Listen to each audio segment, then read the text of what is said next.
Bonjour et bienvenue dans Business Africa, je suis Afolake Oyinloye. Les titres de la semaine. Les compagnies d'assurance au Cameroun ont réalisé un chiffre d'affaires de 12,9% en 2015. L'entreprise algérienne Sonatrach remporte son procès contre l'Espagnol Respol devant la Cour internationale d'arbitrage. MTN accusé de transfert de fonds illégal.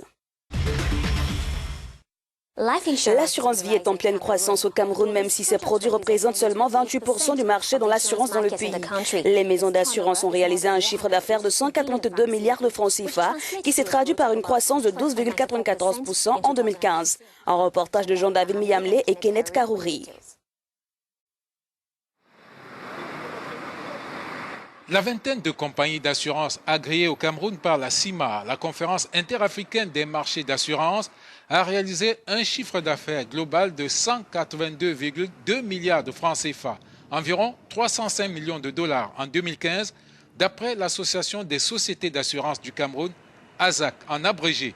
Comparativement aux résultats de 2014, il y a une hausse de près de 13%. La branche, qui s'occupe des incendies, accidents et risques divers, a réalisé un résultat global d'un peu plus de 130 milliards de francs CFA, à peu près l'équivalent de 217 millions de dollars, s'adjugeant ainsi 62% du marché de l'assurance au Cameroun. L'assurance vie, malgré des progrès constants ces dernières années, ne représente que 28% du marché de l'assurance au Cameroun. L'an dernier, cette branche a réalisé un chiffre d'affaires d'un peu plus de 51 milliards de francs CFA, un peu plus de 8 milliards et demi de dollars. Par rapport à l'an dernier, il y a une progression de 16% du chiffre d'affaires d'après l'Association des sociétés d'assurance du Cameroun. À l'observation, l'assurance, malgré le climat global plombé par la baisse du prix du pétrole, se comporte bien et s'affirme comme une locomotive du secteur des services au Cameroun. Un verdict historique a été rendu par la Cour internationale d'arbitrage en faveur de l'Algérie dans son procès contre Respol au sujet des taxes sur les profits. L'entreprise espagnole accusait le gouvernement algérien d'avoir modifié les clauses de contrat sur le partage des bénéfices du pétrole et du gaz. Elle a affirmé que l'État algérien depuis 2006 tirait profit de l'augmentation des taxes par l'imposition de ces impôts supplémentaires. Michael Odior et William Bahia pour plus de détails. La taxe sur les profits exceptionnels imposée par l'Algérie à certaines multinationales des hydrocarbures est légale. C'est la conclusion à laquelle semble être parvenue la Cour internationale d'arbitrage, devant laquelle la société algérienne des hydrocarbures Sonatrach a été traînée par 3 sociétés étrangères, dont l'espagnol Repsol. Si le verdict a été rendu le 9 octobre dernier, le litige, lui, remonte à 2006 lorsque l'Algérie, à travers la Sonatrach, décide d'adjoindre une taxe aux clauses du contrat de partage de la production avec les compagnies pétrolières internationales. Il s'agit d'un impôt supplémentaire sur chaque baril lorsque les cours mondiaux dépassent les $30. Concrètement, le fisc prélève entre 5 et 50% de la valeur totale de la production en guise de taxe sur les profits exceptionnels.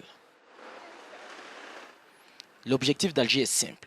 Profiter de la hausse des prix du baril de pétrole qui se situe à l'époque autour de $50 américains. Une situation défavorable aux majors pétroliers, d'autant plus que la nouvelle taxe est rétroactive. En 2013, l'affaire est portée devant la Cour internationale d'arbitrage qui donne finalement raison à la Sonatrach. Avec cette décision de la justice internationale, la Société nationale des hydrocarbures remporte une manche décisive, se félicite-t-on à Alger. Mais le pays doit encore faire face à un procès du même genre contre Repsol et la multinationale française Total.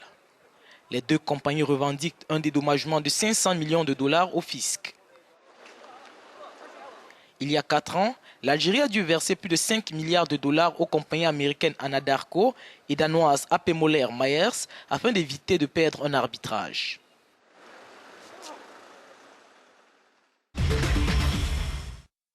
Nous sommes en ligne avec M. Saha, journaliste algérien spécialiste des questions liées au pétrole et au gaz. En quelques mots, quel est ce conflit qui oppose la Sonatrach aux compagnies pétrolières occidentales?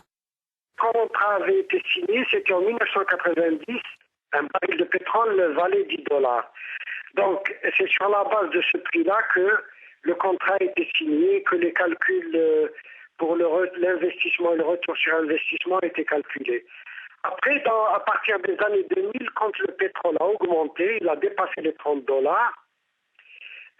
l'État algérien a introduit ce qu'on appelle une taxe sur les profits exceptionnels. C'est une taxe qui a existé, qui a même été appliquée à un moment donné, dans les années 80, par l'administration américaine. Y a-t-il un risque que les investisseurs potentiels soient découragés, même si l'Algérie a eu gain de cause?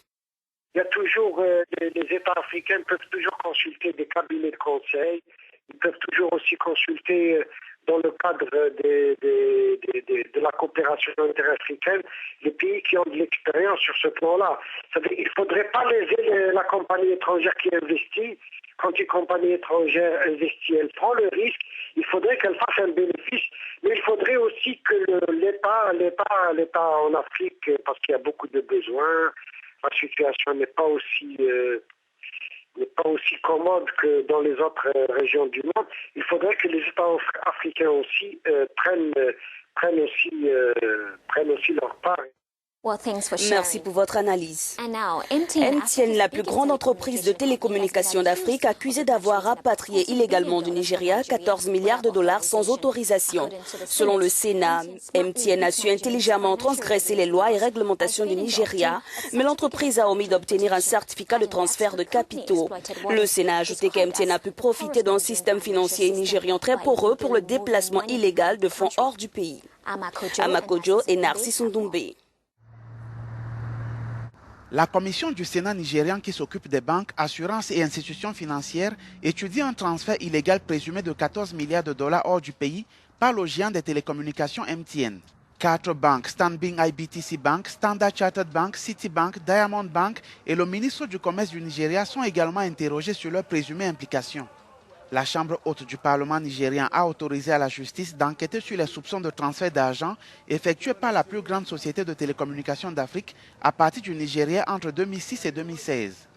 Ces allégations surviennent alors que le Nigeria se bat contre sa plus grave récession à l'origine d'une pénurie chronique de devises étrangères consécutive à la chute des prix du pétrole. MTN a démenti ces allégations de transfert illégal d'argent.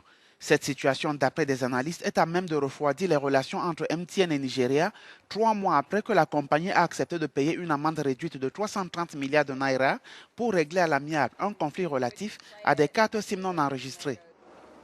MTN est le plus grand opérateur de téléphonie mobile au Nigeria. Ce pays représente environ un tiers du chiffre d'affaires de l'entreprise.